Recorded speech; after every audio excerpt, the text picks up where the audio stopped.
Mercury Events. உங்க ஈவெண்ட்ஸை எங்களோட plan பண்ண இப்போவே ஸ்கிரீன்ல தெரியுற நம்பருக்கு கால் பண்ணுங்க.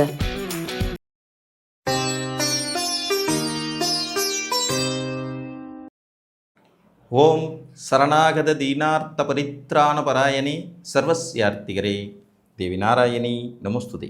வணக்கம் நேயர்களே, இது மகாலட்சுமி ஜோதிடம் வழங்கும் காலச்சக்கரம். உங்கள் அன்பு ஜோதிடர் ஸ்ரீராம்ஜி பேசுகிறேன். அனைவரும் நலமுடன் இருக்கிறீர்களா? நன்றாகத்தான் இருப்பீர்கள், நன்றாக இருக்க வேண்டும். இன்றைய காணொளியில் நாம் காண இருப்பது உங்கள் லக்னமும் 9 குணங்களும். அதாவது ஒரே லக்னத்தினுடைய 9 குணங்கள். இந்த வரிசையில் இன்றைக்கு சிம்ம லக்னம். இந்த சிம்ம லக்னத்தில் பிறந்தவங்களுக்குன்னு அடிப்படையாக சில குணங்கள் இருக்கும். ஆளுமை, அதிகாரத்திறன், தான் என்கின்ற நிலைப்பாடு. இது சூரியனுடைய வீடுங்கிறதுனால, அது அவர் ஆட்சி மூலத்திரிகோண வீடுங்கிறதுனால இந்த குணங்கள் எல்லாம் அதிகமாக வெளிப்படும். சிம்ம ராசிக்காரங்களுக்கே வெளிப்படும், சிம்ம லக்னத்துக்கு ரொம்ப அதீதமாக வெளிப்படும். அவங்கள சுற்றி தான் உலகமே இயங்கணும்னு நினைப்பாங்க. அந்த சிம்ம லக்னத்துக்குள்ளேயும் 9 நுணுக்கமான உட்பிரிவு குணங்கள் இருக்கும். அது என்ன அப்படிங்கிறத பார்க்க போகிறோம். இது வரிசையாக ஒவ்வொரு லக்னத்துக்கும் பார்த்துட்டு வரோம். நவாம்ச அடிப்படையில் உங்களுடைய லக்னங்கள் பிரிக்கப்படும் போது, அதாவது ராசி கட்டத்தின் மூலமாக நீங்கள் சிம்ம லக்னமாக இருந்தாலும் அதுக்குள்ளே இருக்கிற 9 நட்சத்திர பாதங்கள் அடிப்படையில் நவாம்சத்தில் வேறு வேறு லக்னம் விடும். அந்த குணங்களும் உங்களை மறைமுகமாக இயக்கி கொண்டிருக்கும். அது என்ன அப்படிங்கிறத தான் நம்ம பார்த்துட்டு வரோம். ஸோ அந்த வகையில் சிம்ம லக்னத்தில் நீங்கள் பிறந்து சிம்ம லக்னத்தின் முதலாவது நட்சத்திர பாதமான, அதாவது மகம் 1ஆம் பாதத்தில் உங்கள் லக்னம் பண்ணி விழுந்துச்சுன்னா நவாம்சத்தில் மேச லக்னம் விடும். சூரியன் உச்சமாகிற வீட்டுக்கு போயிடும் நவாம்ச லக்னம். அதாவது உங்கள் லக்னாதிபதி உச்சமாகிற வீட்டில் உங்கள் நவாம்ச லக்னம் விழும். இது ஒரு அருமையான அமைப்புங்க. இங்கே நிலைத்த லக்னமும் அங்கே சர லக்னமும் கிடைக்கப்படுற போது ஜாதகரால் சாதிக்க முடியாதது எதுவுமே இல்லை அப்படின்னு சொல்லலாம். வளர்ச்சி, முன்னேற்றம், உயர் பதவிகள், வெற்றி மேல் வெற்றி, நல்ல தாய் தகப்பனை அடைய பெறுவது, அதன் மூலம் ஆரோக்கியம், அதிகாரம், வசதி வாய்ப்புகள், பொருளாதார வெற்றிகள் எல்லாமே தாராளமாக கிடைக்கக்கூடிய ஒரு அமைப்பு இது. ஸோ அந்த வகையில் நீங்கள் சிம்ம லக்னமாக இருந்து நவாம்சத்தில் உங்களுக்கு மேச லக்னமாக அமையப்பெறதுங்கிறது ஒரு குடுப்பிணையான அமைப்பு அப்படின்னு சொல்லலாம். நல்ல பூர்வ புண்ணிய வலிமை உள்ளவங்களுக்கு நேச்சராக இந்த மாதிரி அமையும். பிறப்பு முதலே வெற்றி மேல் வெற்றி குவிக்கக்கூடிய ஒரு யோகிதை இருக்கும். ஆனால் என்னென்னா அதிகபட்சம் அதிகார மமதை கொண்டவங்களாக இருப்பீங்க. அதீதமான அதிகார மமதை, யாரையும் கிட்ட நெருங்க முடியாத, விட முடியாத அளவுக்கான அந்த ஒரு அதிகார தோரணை இருக்கும். அது மட்டும் கொஞ்சம் அட்ஜஸ்ட் பண்ணிக்க வேண்டியது இருக்கும். நவாம்ச லக்னத்தில் உங்களுக்கு ரிஷபம் விழுகுது. சிம்ம லக்னம் தான். அஸ்வினி மகம் நட்சத்திரம் 2ஆம் பாதத்தில் லக்ன புள்ளி விழுகும்போது நவாம்சத்தில் உங்களுக்கு ரிஷப லக்னம் விழும். இதுவும் சூரியனுக்கு உகந்த வீடு தான். அரசு பதவி பெறுவதற்கு இது ஒரு அற்புதமான அமைப்பு. அரசாங்கத்தில் உயர்நிலை உத்தியோகம் பெறுவது, நிலைத்த புத்தி கொண்ட தன்மையோடு இருப்பது, சற்று மக்களை அரவணைத்து செல்லும் குணங்கள் இருப்பது, எப்பவுமே அதிகார தோரணையோடையே இல்லாமல் அப்பப்போ ஒரு சாஃப்ட் நேச்சராக அடிக்க வேண்டிய இடத்துல அடிப்பதும், அணைக்க வேண்டிய இடத்துல அணைப்பதுங்கிற மாதிரியான ஒரு நெளிவு சுழிவான குணாதிசயங்களை கொடுக்கும். உண்மையிலே உயர் பதவிகள் வகிக்கிறதுக்கு இது ஒரு அருமையான அமைப்பு. சொந்த தொழில் பண்ணாங்கனாலும் டாப் மோஸ்ட் பிஸ்னஸ் பீப்புளாக வர்றதுக்கான வாய்ப்புகளையும் இது கொடுக்கும். வளர்ச்சியை தரும், முன்னேற்றத்தை தரும். மற்ற கிரகங்களின் இணைவின் அடிப்படையில் குடும்ப பொறுப்புகளை சுமக்கிறதுல கொஞ்சம் ஆர்வமாக இருப்பாங்க. குடும்ப பொறுப்புகளை சுமப்பாங்க. முதல்ல சொன்ன லக்னத்துக்கு குடும்பம்னா நீங்கள் பார்த்துக்குங்க அப்படின்ட்டு ஒதுங்கிடுவாங்க. ஆனால் 2வது சொன்ன லக்னம் எல்லா விஷயத்துலையும் முன்னாடி நின்று பொறுப்புள்ள மனிதராக நடந்து கொள்ளும் தன்மையோடு நல்ல அதிகார பதவிகளையும் வளர்ச்சிகளையும் கொடுக்கறதா இருக்கும். நீங்கள் ராசி கட்டத்தில் சிம்ம லக்னம், நவாம்ச கட்டத்தில் உங்களுக்கு ரிஷப லக்னம் அப்படின்னு வரும்போது, மகம் 3ஆம் பாதத்தில் உங்கள் லக்ன புள்ளி விழுகும்போது என்ன ஆகும்னு கேட்டிங்கன்னா, ராசி கட்டத்தில் சிம்ம லக்னம், நவாம்ச கட்டத்தில் மிதுன லக்னங்கிற உபய லக்னம் விழும். புதனுடைய வீடு. இதுவும் சூரியனுக்கு உகந்த வீடு தான். உங்கள் லக்னாதிபதிக்கு 11ஆம் இடம் லக்னமாக வர்றபோது பராக்கிரமம் வெளிப்படும்னு சொல்லலாம். பட் கொஞ்சம் அவசர கொடுக்கத்தனம் நிறைய இருக்கும். எதுலேயுமே ஒரு நிதானமற்ற தன்மையை கொடுக்கக்கூடியது. உடனே உடனே உடனேங்கிற அவசரத்தினாலேயே தனக்கு கிடைக்கக்கூடிய நல்ல வாய்ப்புகள் பலவற்றை மிஸ் பண்ணிடக்கூடிய வாய்ப்பு இந்த அமைப்பில் வரும். நீங்கள் ராசி கட்டம் சிம்ம லக்னமாக பிறந்து நவாம்ச கட்டத்தில் உங்களுக்கு மிதுன லக்னமாக விழுகும்போது அந்த சூரியனுக்கே உண்டான அதிகாரம், ஜெய்ஜாண்டிக்ஸு, ஆணவம், தான் என்கின்ற கர்வம், சம்பாதிக்கிறதுல வல்லமை எல்லாமே இருக்கும். ஆனால் அதில் ஒரு அவசரத்தனம் இருக்கும். நிதானத்தை மறந்து விடுவார்கள். அதிகமாக பிரயாணம் பண்ண ஆசைப்படுறது, அதிகமாக ஜம்பம் பேசிக்கிறது, தன்னைத்தானே புகழ்ந்துக்கிறது, ஜம்பம் அடிச்சுக்கிறதுங்கிற மாதிரியான சில விஷயங்கள் எல்லாம் இதில் வெளிப்படும். இது ஒரு மாதிரி 50-50 சாய்ஸ் அப்படின்னு தான் சொல்லிடணும். ஆனாலும் இதுவும் வெற்றிக்கான ஸ்தானம் தான். ஸோ போட்டித் தேர்வுகளில் வெற்றி பெறது, போட்டி போட்டு ஜெயிக்கிறது, கலைத்துறைகளில் சாதனை புரிகிறது, புதனுடைய துறைகள் சார்ந்த வேலைகளில் நல்ல முன்னேற்றம், ஒரு ஆடிட்டராக செயல்படுறது, வக்கீலாக செயல்படுறது, ஜோதிடராக புகழ் பெறுறது, கம்ப்யூட்டர் துறையில் கலக்கிறது, ஆர்டிஃபிஷியல் இன்டெலிஜென்ஸ் துறைகளில் பெருமளவு வெற்றி பெறதுங்கிற மாதிரியான அமைப்புகளை இதுவும் கொடுக்கும். மகம் 4ஆம் பாதத்தில் உங்கள் லக்ன புள்ளி விழுகுது. நீங்கள் சிம்ம லக்னம், மகம் 4ஆம் பாதத்தில் விழும்போது கடக லக்னம் சரத்தில் நவாம்சத்தில் வந்துடும். இது வந்து உங்கள் லக்னத்துக்கு நேர் 12ஆம் வீடாக வரும். ஆனாலும் நண்பருடைய வீடாக வரும். இதில் வந்து பார்த்திங்கன்னா நார்மலாக சிம்ம லக்னத்துக்கு இருக்கிற கேரக்டர் சுத்தமாக ஆஃப் ஆகியிருக்கும். இவங்க வந்து ஒரு மாதிரி சைலண்ட் கில்லர்ஸ் மாதிரி இருப்பாங்க. நிறைய ரகசியம் நிரம்பியவர்களாகவும், சுய லாபம் பார்ப்பவர்களாகவும், தன்னுடைய லாப நோக்கம் கருதி செயல்படும் தன்மை கொண்டவர்களாகவும், அதிகமாக பிரயாணம் பண்ணக்கூடிய வாய்ப்பு உள்ளவங்களாகவும், வெளிநாட்டில் நிரந்தர குடியுரிமை உடையவர்களாகவும், ரகசியமாய் சொத்து சேர்க்கும் யோகியதை கொண்டவர்களாகவும், சற்று மூடிகளாக இருப்பாங்க. அதாவது சிம்ம லக்னம் ரொம்ப வெளிப்படையான ஒரு அதிகாரத்தை வெளிப்படுத்துகிற லக்னம். ஆனால் நவாம்சத்தில் உங்களுக்கு கடக லக்னம் வரும்போது இந்த கேரக்டர் அப்படியே மாறும். ரொம்ப கீப் அண்ட் காமாக, அதாவது இடியே விழுந்தாலும் கவலைப்பட மாட்டாங்க. அப்படியா பார்த்துக்கலாம், இவங்க என்ன யோசிக்கிறாங்கங்கிறத மற்றவங்களால் கண்டுபிடிக்கவே முடியாதுங்கிற அளவுக்கு ஒரு இறுக்கமான, அதே நேரத்தில் சாதுர்த்தியமான, சாமர்த்தியமான மனிதர்களாக திகழும் வாய்ப்புகள் இவங்களுக்கு உண்டு. இது ஒரு விதத்தில் நல்ல அமைப்பு தான். பூரம் 1ஆம் பாதத்தில் உங்கள் லக்னம் வந்துடுது. சிம்மம் லக்னம் தான், சிம்ம லக்னம், லக்ன வர்க்கோத்தமம். இது ஒரு அருமையான அமைப்புங்க. லக்ன வர்க்கோத்தமம் அடைகிறது லக்னாதிபதியே வலுவடைகிறதுக்கு நிகரான பவர், சிறப்பு. தன்னம்பிக்கை அதிகமாக இருக்கும், சம்பாதிக்கிற குணம் ஜாஸ்தியாக இருக்கும், தான்கிற எண்ணம் ஜாஸ்தியாக இருக்கும், முன்னிலைக்கு வர துடிப்பாங்க, தலைமை தாங்க துடிப்பாங்க, தலைவராகிற அனைத்து தகுதிகளும் இருக்கும்.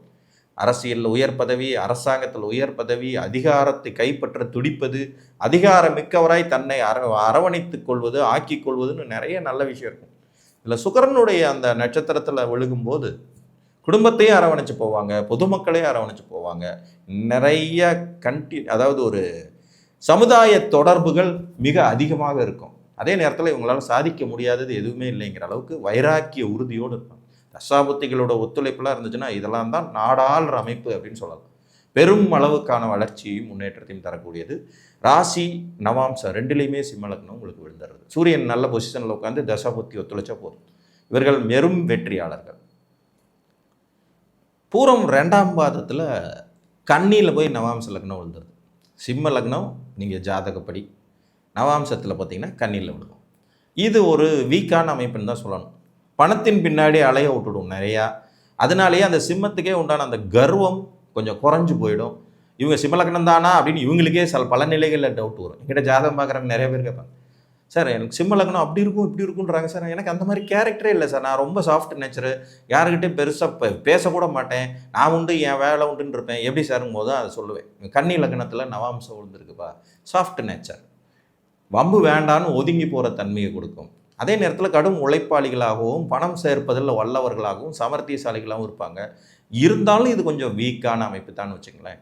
பூரம் 2ஆம் பாதத்தில் உங்கள் லக்ன புள்ளி விழுகுது அப்படிங்கும்போது அது வந்து ஒரு குடுப்பினை. சிம்மத்தின் அந்த கர்வம், அந்த பவர் கிட்டத்தட்ட 60% கம்மியாக போய்விட்ட ஒரு லக்னம் அப்படிங்கிறது மாதிரி தான் இதை எடுத்துக்கணும். இவங்க கொஞ்சம் பதுங்கி பாயும் புலிகள் மாதிரி, எப்போ பாய்வாங்கன்னே தெரியாது, மேக்சிமம் டைமில் பதுங்கி தான் இருப்பாங்க. அடுத்ததாக பார்த்தீங்கன்னா பூரம் 3ஆம் பாதத்தில் துலாத்தில் போய் நவாம்ச லக்னம் விழுகிறது. இது வந்து ஒரு விதத்தில் உபஜயஸ்தானம், வெற்றி ஸ்தானம், வளர்ச்சி ஸ்தானம், முன்னேற்ற ஸ்தானங்கிறது எல்லாமே நல்லாயிருக்கும்.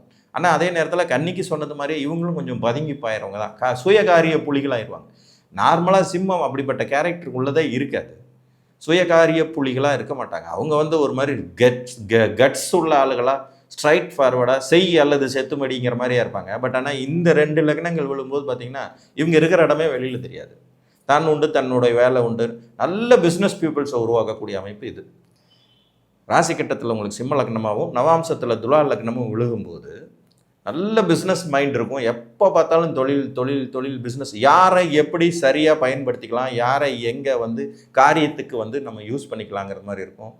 இந்த ஒரு அமைப்பு தான் கூட்டு தொழிலில் வெற்றி பெறும் யோகத்தையும், சகோதர வழி உறவுகளை நன்மையாக தரக்கூடிய விதிகளையும், மற்றும் கூட்டாளிகள் மூலம் ஆதாயத்தும், நண்பர்கள் மூலமாக வெற்றியும் தரக்கூடிய அமைப்பு. நார்மலாக சிம்மத்துக்கு இதெல்லாம் கிடைக்காது. பட் 3ஆவது லக்னமாக, அதாவது சிம்மத்திலிருந்து 3ஆம் இடமான துலாம் நவாம்ச லக்னமாக உங்களுக்கு விழுகும்போது இந்த அமைப்பு சாத்தியம். அடுத்து பூரம் 4ஆம் பாதத்தில் உங்கள் லக்னம் விழுது.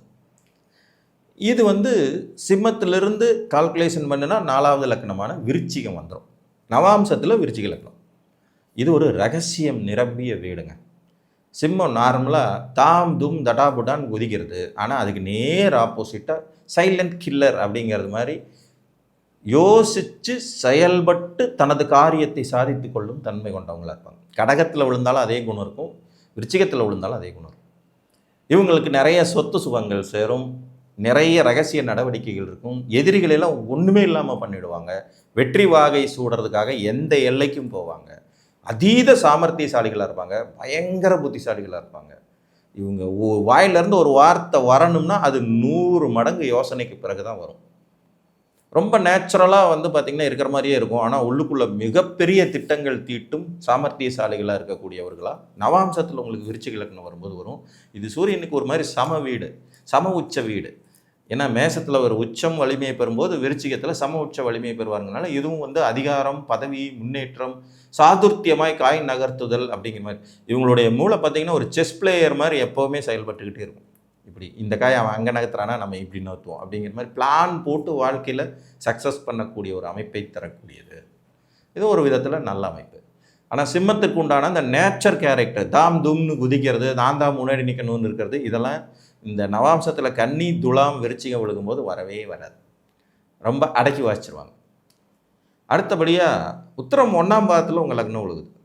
தனுசுக்கு போய்ட்டு நவாம்சம் அருமையான அமைப்பு. திரிகோண லக்னம், ரெண்டுமே நெருப்பு. இவங்க அதே அந்த பழைய சிம்மம் கேரக்டரை வெளிப்படுத்துவாங்க. நான் தான் எல்லாம், நான் தான் முன்னாடி நிற்கணும், கல்யாண வீட்லேயும் நான் தான் மாப்பிள்ளை, இளவு வீட்லேயும் நான் தான் வந்து டெட் பாடி அப்படிங்கிற அந்த கண்டிஷனில் இருப்பாங்க. இவங்களாம் அடிச்சிக்கவே முடியாது. ரொம்பவுமே வந்து உணர்ச்சி வசப்படக்கூடியவர்களாக இருப்பாங்க. நஷ்டம் லாபத்தை பற்றிலாம் கவலை இல்லை. தன்னுடைய முக்கியம் முன்னுதாரணமாக இருக்கணும், நான் தான் இந்த இடத்துல இம்பார்ட்டண்ட்டாக இருக்கணுங்கிறதுல அந்த தான்கிற எண்ணம் மிகுதியாக இருக்கும். அதிகமாக பிரயாணம் பண்ண ஆசைப்படுவாங்க. பெரிய மனுஷ தோரணை கண்டிப்பாக வெளிப்படும். அறிவுரை கூறுவதில் சமர்த்தர்கள். இது வந்து இந்த மருத்துவர்களுக்கான ஒரு அமைப்பாக இருக்கும். ரொம்ப டெக்னிக்கலான நிறைய படிப்பு படித்து அதில் வாழ்க்கையில் உயர்நிலை அடைவாங்க. ஜட்ஜு மாதிரியான உயர்நிலை பதவிகள், அரசியல் வெற்றிகள், ஆதாயம், தன்னுடைய மரியாதை குறைவான விஷயங்களை செய்யவே செய்யாத ஒரு அமைப்பாக இது இருக்கும். இது ஒரு நல்ல அமைப்புன்னு சொல்லலாம். வெற்றி நிச்சயமாக இருக்கக்கூடிய அமைப்பு. இதுதான் சிம்மத்திற்குள்ளே ஒளிந்திருக்கிற இந்த 9 விதமான குணங்கள். ஒரே சிம்ம லக்னம் தான், அதுலேயே மாறுபாடான 9 விதமான குணங்களை வெளிப்படுத்தும். இதில் சிம்மத்தினுடைய குணம் டைரெக்டாக வெளிப்படாத ஒரு 4 லக்னம் நவாம்சத்தில் இருக்கும். அது கடகம், கன்னி, துலாம் மற்றும் விருச்சிகம். இதுக்குள்ளே போய் உங்களுடைய லக்ன புள்ளி விழுகுதுன்னா ஆட்டோமேட்டிக்காக பார்த்தீங்கன்னா நீங்கள் சிம்ம லக்னமாகவே இருந்தாலும் அந்த சிம்ம லக்னத்துக்கான கேரக்டரே இருக்காது. அப்படியே டோட்டலாக வேறு மாதிரி இருக்கும். அந்த இடத்த தூண்டி விடாமல் அடக்கி வாசிக்கும். அதே குணங்கள் இருக்கும், ஆனால் அது அடக்கி வாசித்து மறைமுக ரகசியமான குணங்களாக வெளிப்பட்டு காரியம் சாதிப்பதில் சிறப்புடையதாக இருக்கும். மொத்தத்தில் சிம்ம லக்னத்துக்கு வந்து பெரிய நெகட்டிவான லக்னங்கள்னு சொல்கிறதுக்கு ஒன்றுமே இல்லை. இந்த கன்னி ஒன்று மட்டும் கொஞ்சம் சுமாராக இருக்கும். மற்றது எல்லாமே காரியம் சாதித்துவிடும் திறமை கொண்ட லக்னங்களின் குணங்களாகவே வெளிப்படும் என்று கூறி மீண்டும் ஒரு காணொலியில் உங்களை வந்து சந்திக்கும் வரை உங்களிடமிருந்து அன்புடன் விடைபெற்றுக் கொள்வது உங்கள் அன்பு ஜோதிடர் ஸ்ரீராம்ஜி. நன்றி, வணக்கம்.